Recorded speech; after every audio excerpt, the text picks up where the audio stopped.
جب اللہ کے کسی حکم کی حکمتیں اور مصلحتیں ہمارے سامنے ہوں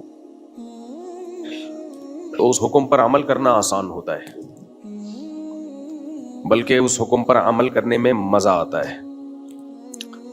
آج کل آپ نے دیکھا ہوگا ڈاکٹر حضرات، آپ کو اگر کوئی بیماری ہے، جو سمجھدار ڈاکٹر ہیں ان کی بات کر رہا ہوں، جو بہت اسپیڈ میں لکھ رہے ہوتے ہیں، ٹائم نہیں ہوتا، ان کی بات نہیں کر رہا۔ سمجھدار ڈاکٹر کیا کرتے ہیں؟ آپ کو بتاتے ہیں کہ آپ کو یہ بیماری ہے، اس کے لیے میں نے یہ میڈیسن، یہ والی یہ بیماری کور کرے گی، یہ بیماری کور کرے گی، آپ کے ٹیسٹ میں یہ آیا ہے، اس کے حساب سے یہ میڈیسن میں نے آپ کو دی ہے۔ اس سے کیا ہوتا ہے؟ پیشنٹ کو اندازہ ہو جاتا ہے اور اطمینان ہو جاتا ہے کہ یار ڈاکٹر صاحب نے جو بھی کام کیا ہے سوچ سمجھ کے کیا ہے۔ لیکن کچھ ڈاکٹر ایسے ہوتے ہیں، جب آپ کو کوئی دوا دیتے ہیں تو منہ بند ہوتا ہے، بس ٹک ٹک ٹک لکھا، وہاں سے کھا لو۔ کھا پھر بھی لیتے ہیں اعتماد کی بیس پہ، لیکن ڈر لگا رہتا ہے، پتہ نہیں کیا دیا ہے، سوچ سمجھ کے دیا ہے، ایسا تو نہیں کہ وسیم کی دوا مجھے پکڑا دی، غفار کی دوا سبکتگین کو پکڑا دی، ایسا تو نہیں ہے۔ یہ خطرہ لگا رہتا ہے۔ تو جب شریعت کے حکم کی حکمتیں مصلحتیں ہمارے سامنے ہوتی ہیں تو اس حکم پر عمل کرنے میں لطف بھی آتا ہے، مزہ بھی آتا ہے، اور جو حکمتیں ہیں وہ حاصل بھی ہوتی ہیں۔ دیکھیں اللہ تعالیٰ کے جو احکامات ہیں نا، جو اللہ نے ہمیں آرڈرز دیے ہیں، وہ دو طرح کے ہیں۔ کچھ احکام شریعت میں ایسے ہیں جو مقصد نہیں ہیں بلکہ ذریعہ مقصد ہیں، جو خود بذات خود مقصود منہ سے بولنے آپ لوگ نہیں، بلکہ وہ مقصد تک پہنچنے کا ذریعہ ہے، جیسے جہاد ہے، تبلیغ ہے، اور سفر ہے۔ آپ تجارت کر کے لیے سفر کرتے ہو پیسہ کمانے کے لیے، اگر آپ کو پتہ چل جائے کہ سفر کیے بغیر یہاں میں زیادہ پیسہ کما سکتا ہوں تو آپ پیسے کے لیے کبھی بھی سفر نہیں کرو گے۔ آپ صحت کے لیے کوئی چیز کھاتے ہو، اگر آپ کو پتہ چل جائے اس چیز کے چھوڑنے میں صحت زیادہ ہے تو کبھی کھاؤ گے؟ آپ کو صحت کی نیت سے پھر نہیں کھاؤ گے۔ ایسے ہی اسلام نے ہمیں بہت سارے احکام دیے۔ جہاد کا حکم دیا، اعلاء کلمت اللہ، اللہ کے دین کو بلند کرنے کے لیے حکم دیا کہ لڑو۔ جہاں لڑنے میں فائدے کے بجائے نقصان ہو وہاں لڑائی کا حکم نہیں دیا جائے گا، وہاں جہاد کی آیتیں فٹ ہی نہیں کی جائیں گی، کیونکہ جہاد بذات خود مقصود نہیں ہے، مقصد تک پہنچنے کا ذریعہ ہے۔ تبھی ہم نبی صلی اللہ علیہ وسلم کی سیرت میں دیکھتے ہیں، جہاں آپ کو خیال تھا کہ لڑنے میں فائدہ ہے تو آپ نے لڑائی کو ترجیح دی، جہاں آپ کا خیال تھا جنگ بندی میں فائدہ ہے تو وہاں آپ نے لڑائی کو ٹالا ہے۔ صلح حدیبیہ ہے، یہودیوں سے معاہدے ہیں۔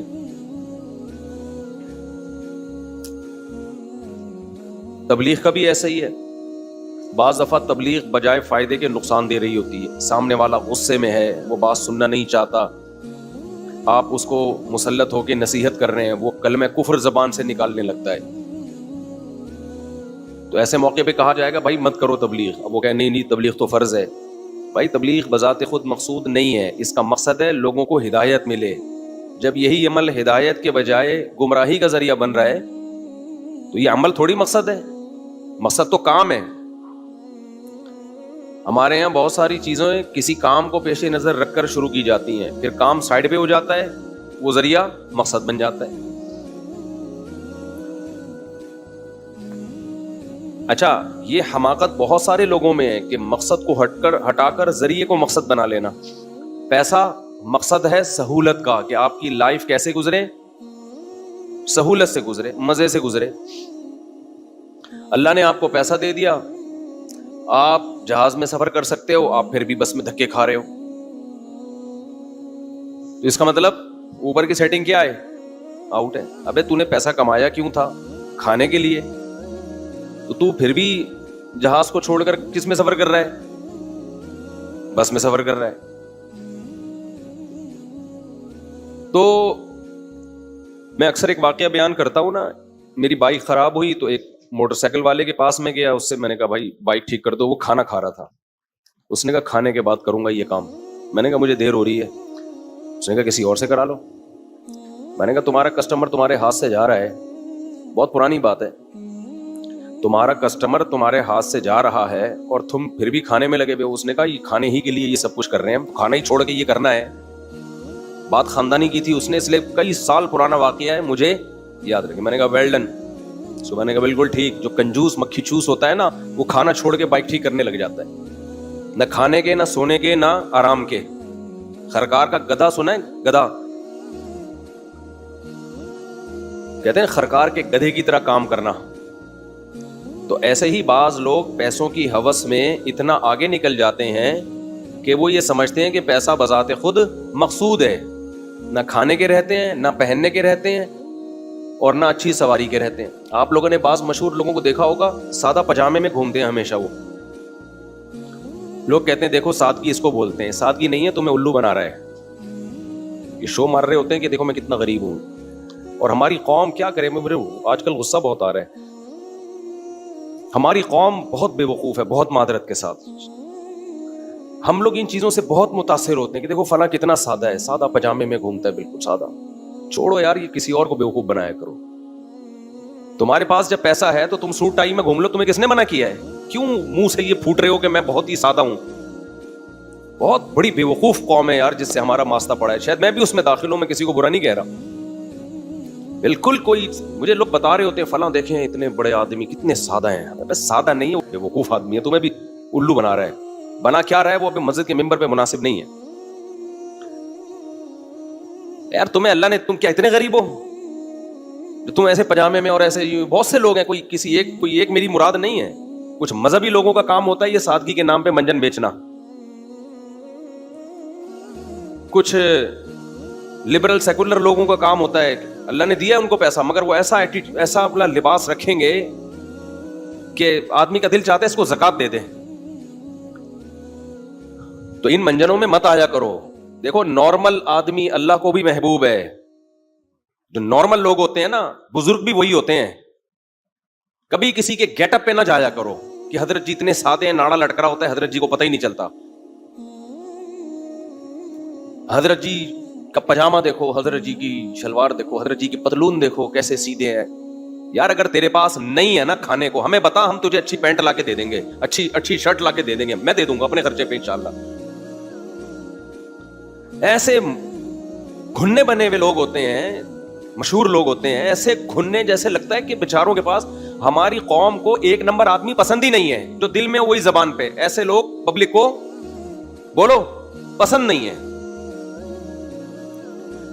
اب میں امریکہ جاتا نا, چھپ چھپ کے سمندر میں نہاتا, ایک مثال دے رہا ہوں, چھپ چھپ کے سوئمنگ کرتا, چھپ چھپ کے شکار کرتا, چھپ چھپ کے 4 شادیاں کرتا, اور یہاں بیٹھتا میں ایسی بنیان میں کہ آپ کو لگتا یار بہت سادہ ہے, خدا کی قسم. کسی اور کی گاڑی میں گھومتا, لینڈ کروزر میں, اور یہاں پھٹ پھٹی لے کے جا رہا ہوتا انڈا موڑ پہ پکوڑے خریدنے, پھٹ پھٹی بائک. لوگ کہتے ہیں یار بندہ ایک نمبر ہے, آپ سادگی دیکھو یار اس آدمی کی, اس کو بولتے ہیں یار. یہ قوم کا دماغ خراب ہو چکا ہے, سمجھ رہے ہو؟ جو ہو وہ نظر آؤ بھائی, تم کیوں ناٹک کر رہے ہو؟ ایک صاحب ہیں جاننے والے, اب میرا ٹاپک چینج ہو رہا ہے لیکن کیا کریں یار. جب وہ آتے ہیں نا, ان کا ایٹیٹیوڈ بڑا خاندانی ہے, عظیم جیسے شخصیت آ رہی ہے ملنے کے لیے. جب بھی میں ان کو دور سے دیکھتا ہوں میں ایسے کانپنے شروع کر دیتا ہوں کہ مرزا غالب کا کوئی شاگرد زندہ رہ گیا تھا, وہ آ رہا ہے. کسی کو کیا پتا کس کی بات ہو رہی ہے, خود ان کو بھی نہیں پتا چلے گا. جب وہ آتے ہیں نا مجھ سے کوئی مسئلہ پوچھنے کے لیے, بات کرنے کے لیے, پہلے گلا صاف کریں گے تاکہ آواز میں ساؤنڈ کلیئر ہو جائے پہلے بالکل. پھر ایسا اسٹائل ماریں گے, ایسی ادب اور بسم اللہ الرحمن الرحیم, اور یہ اسٹائل بنائیں گے. ہیں اچھے نمازی پرہیزگار آدمی ہیں, دیندار آدمی ہیں, امید تہجد بھی پڑھتے ہوں گے, اور بڑے وہ ملا کے نا اس کو اردو کے ایسے ایسے الفاظ جو مجھے پھر بعد میں ڈکشنری دیکھنی پڑتی ہے, یار اس کا مطلب کیا ہے. میں اس بندے کو دیکھ کے نا کانپنا شروع کرتا ہوں, یار ٹائم ضائع کرے گا. ابے تو 2 منٹ میں مسئلہ پوچھ, سیدھی سادی لالو کھیتی زبان میں پوچھ لے یار. تو جو اللہ نے تجھے نیچرل لب و لہجہ دیا ہے اس میں پوچھو یار. تم کیوں اتنا زیادہ آداب اور تمیز اور اس کو ایک ہیولا بنا کے, مجھے لگ رہا ہے آنے سے پہلے نہا کے غسل کر کے اور شاید پورا تیار ہو کے آتا ہے. بے تکلف آدمی نہ خود ٹینشن لیتا ہے نہ کسی دوسرے کو ٹینشن دیتا ہے. بے تکلف ہو کے زندگی گزارا کرو. ہاں چھچور پنے پر نہ آئے انسان. چھچورا پن اور چیز ہوتی ہے, بے تکلفی اور چیز ہوتی ہے. جو اللہ نے تمہیں جیسی مالی حیثیت دی ہے ویسی ہی نظر آؤ. بولو ہم یہی ہیں جو ہیں, ٹوٹل یہی ہیں ہم. جس نے آنا ہے عقیدت کرے, نہیں تو دفع ہو جائے یہاں سے, پہاڑ میں جائے. لوگوں کے دل میں اپنی محبت بٹھانے کے لیے, اپنی عقیدت بٹھانے کے لیے اپنا لائف اسٹائل چینج کر لینا, اپنی چال کو چینج کر لینا, بات چیت کا انداز چینج کر لینا. ما انا من المتکلفین, نبی صلی اللہ علیہ وسلم کو اللہ نے فرمایا کہ آپ ان کو کہہ دیجئے میں تکلف کرنے والا نہیں ہوں. کل شیء خرج عن حدہ رجع الی ضدہ. ہر چیز جو حد سے تجاوز کرتی ہے نا وہ اپنے اپوزٹ کی طرف لوٹ آتی ہے. کیا مطلب؟ ایک ہوتی ہے تواضع, عاجزی, بعض لوگوں میں ہوتی ہے, اچھی بات ہے. حد سے تجاوز کرے گی نا تو یہ تکبر ہے, یہ شو بازی ہے. دیکھنے میں لگے گا عاجز, حقیقت میں شو باز ہوگا, تکبر ہوگا, بڑا بننے کا شوق ہوگا, تبھی نارمل روٹین سے ہٹ کے تواضع دکھا رہا ہوگا. میں ایک دعوت میں گیا تو ایک صاحب مجھ سے بہت عقیدت, اتنی محبت. میں نے کہا کچھ زیادہ ہو گئی ہے. مجھے لگا کہ یہ نا 2 نمبر آدمی ہے. میں جب کھانا کھا کے چھوڑ رہا ہوں تو جھوٹا, میری پلیٹ میں جو جھوٹا بچا ہوا ہے وہ کھا رہا ہے, انگلیاں چاٹ رہی ہوں. چلو تجھے مجھ سے عقیدت ہوگی. ایک اور بزرگ بیٹھے ہوئے تھے, ان کے نوالا بچ گیا, ان کی پلیٹ لے کے انگلیاں چاٹ رہا ہے. پھر ایک اور بزرگ ان کی. میں نے کہا یہ 2 نمبر آدمی ہے. اتنا نیک آج کل مارکیٹ میں شارٹ ہے. یہ ہے حد سے زیادہ عقیدت بڑی ہوئی, یہ 2 نمبر ہے, کیش کرا رہا ہے. بعض دفعہ میں کسی ملک میں جاتا ہوں نا تو جیسے ہی میں جاؤں گا ایک دم میرا بیگ ایک بندہ لے لے گا, آپ بیگ کائنڈلی یہ شاپر مجھے دے دیں, کائنڈلی یہ جوتے یہ پہن لیں آپ, یہ والے جوتے آپ ہمیں دے دیں. تو اس میں مخلص لوگ بھی ہوتے ہیں, لیکن میرے ایک دم کان جو ہے نا کھڑے ہو جاتے ہیں, اللہ خیر کرے. ابے تو نہیں کر, چھوڑ دے, نہ جان نہ پہچان.